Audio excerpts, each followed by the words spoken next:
بسم اللہ الرحمن الرحیم الحمد للہ رب العالمین الصلاۃ والسلام علی خاتم النبیین فاما بعد۔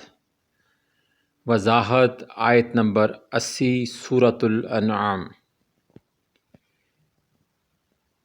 اس آیا مبارکہ میں حضرت ابراہیم علیہ السلام کی قوم نے آپ علیہ السلام سے حجت بازی شروع کر دی کہ یہ تم نے کیا کہہ دیا، تمام دیوی دیوتاؤں کی نفی کر دی، سارے ستارے اور چاند اور سورج کی ربوبیت سے انکار کر دیا، کیونکہ وہ ان چاند اور ستاروں کو پوجتے تھے اور ان سے اپنی منتیں مانگتے تھے اور ان کو اپنا دیوتا تصور کرتے تھے۔ اب ان دیوی دیوتاؤں اور ستاروں کی نحوست تم پر پڑے گی۔ اب وہ یہ کہنے لگے حضرت ابراہیم علیہ السلام سے کہ آپ نے ہمارے جو اپنا دیوی دیوتا ہیں آپ نے ان کی توہین کی ہے اور ستاروں کی نحوست آپ پر پڑے گی۔ اب آپ انجام کے لیے تیار ہو جاؤ، تمہاری شامت آنے ہی والی ہے۔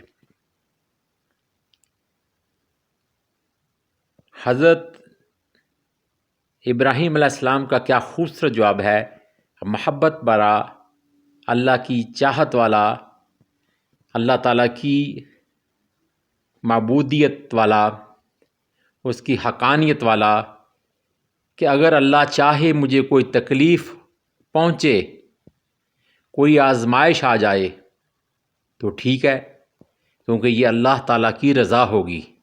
یہ تمہارے چاند سورج جن کو تم ستارے اور ان کی نحوست جن کو تم مانتے ہو اور ان دیوی دیوتاؤں کو جن کو تم پوجتے ہو، یہ ان کی وجہ سے نہیں، یہ آزمائش تو اللہ کی طرف سے آتی ہے، کیونکہ وہ میرا خالق اور مالک و میرا رب ہے۔ لیکن اس کے علاوہ مجھے کسی کا کوئی خوف نہیں، میں تو اس کی رضا کے آگے سر تسلیم خم کرتا ہوں، میں اس کے آگے ہی جھکتا ہوں، میں ان دیوی دیوتاؤں سے نہیں ڈرتا، کیوں کہ میرے نزدیک ان کی کوئی حیثیت نہیں۔ یہ چاند ستارے سورج یہ سب تو اللہ تعالیٰ نے خلق کیے ہیں، یہ وہ جب چاہے گا ان کو سمیٹ لے گا، جب چاہے گا ہمیں بھی موت دے دے گا، ہر چیز کو موت دے دے گا۔ اس نے ان کے لیے ایک وقت مقرر کیا ہوا ہے، لیکن اس کے علاوہ مجھے کسی کا کوئی خوف نہیں، نہ تمہاری کسی دیوی کا، نہ کسی دیوتا کا، نہ کسی ستارے کی نحوست کا اور نہ کسی اور کا۔ میرے رب کا علم ہر شے کو محیط کیے ہوئے ہے، یعنی کہ اس کا علم ہر شے پر محیط ہے۔ تو کیا تم لوگ سوچتے نہیں ہو، عقل سے کام نہیں لیتے کہ یہ چیزیں تو کچھ بھی نہیں کر سکتی اگر اللہ نہ چاہے؟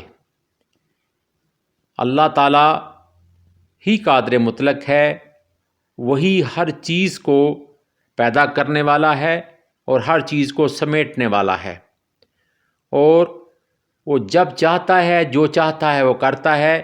میں تو اس خدائے وحدہ لا شریک کو ہی مانتا ہوں جس نے ان سب کو، مجھے اور آپ کو، ہر چیز کو خلق کیا۔